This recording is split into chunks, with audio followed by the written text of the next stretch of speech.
मरचूला में सड़क हादसे का शिकार हुई बस 4 नवंबर की सुबह 6:30 बजे पौड़ी से रामनगर के लिए रवाना हुई। गढ़वाल मोटर्स ओनर एसोसिएशन की ये बस सुबह के करीब 8 बजे मरचूला के सारुड़ बैंड पर दुर्घटनाग्रस्त हो गई और इस हादसे में अब तक 36 लोगों की मौत हो चुकी है। इस दुर्घटना के पीछे जो सबसे बड़ी वजह बताई जा रही है वो है ओवरलोडिंग।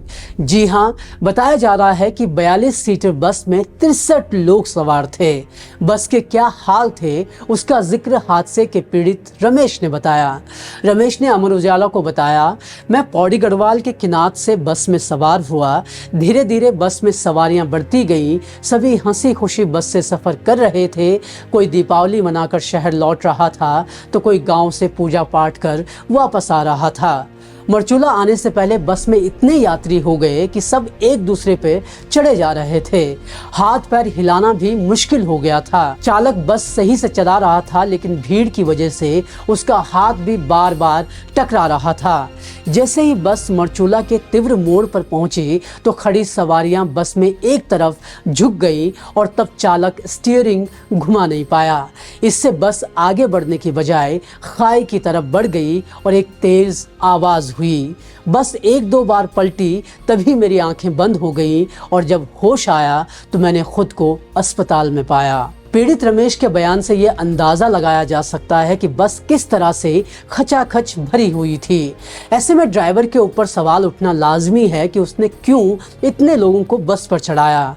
इस सवाल का जवाब भी हम आपको देंगे, लेकिन पहले एक और वजह पर बात कर लेते हैं जिसे इस हादसे के होने के साथ जोड़ा जा रहा है। बताया जा रहा है कि ये सड़क हादसा प्रशासन की लापरवाही से हुआ है।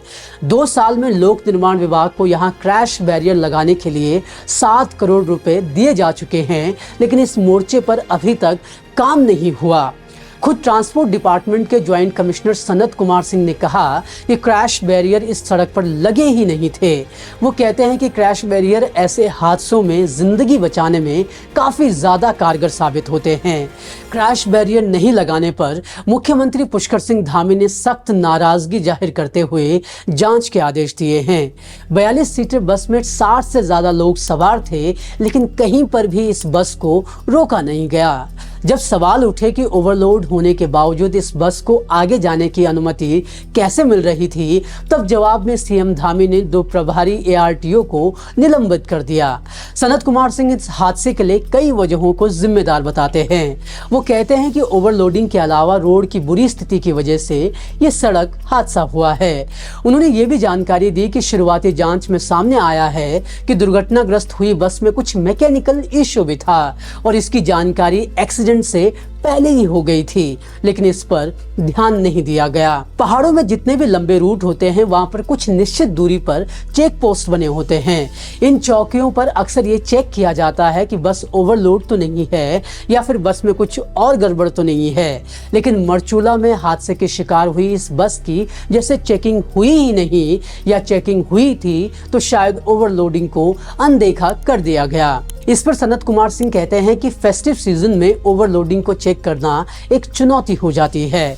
खैर, ये चुनौती रही होगी, लेकिन हादसा होने के बाद तो कम से कम लापरवाही नहीं बरती जानी चाहिए थी। हिंदुस्तान की ये रिपोर्ट देखिए। इसके मुताबिक हादसे वाली जगह से मात्र 2 किलोमीटर दूर पर पुलिस चौकी है, लेकिन इतना नजदीक चौकी होने के बावजूद घटनास्थल पर पुलिस को पहुंचने में पूरे 1.5 घंटे लग गए।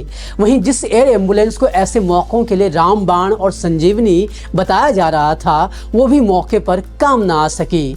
रिपोर्ट्स के मुताबिक कुछ तकनीकी दिक्कतों की वजह से एयर एम्बुलेंस समय पर पहुंच ही नहीं पाई।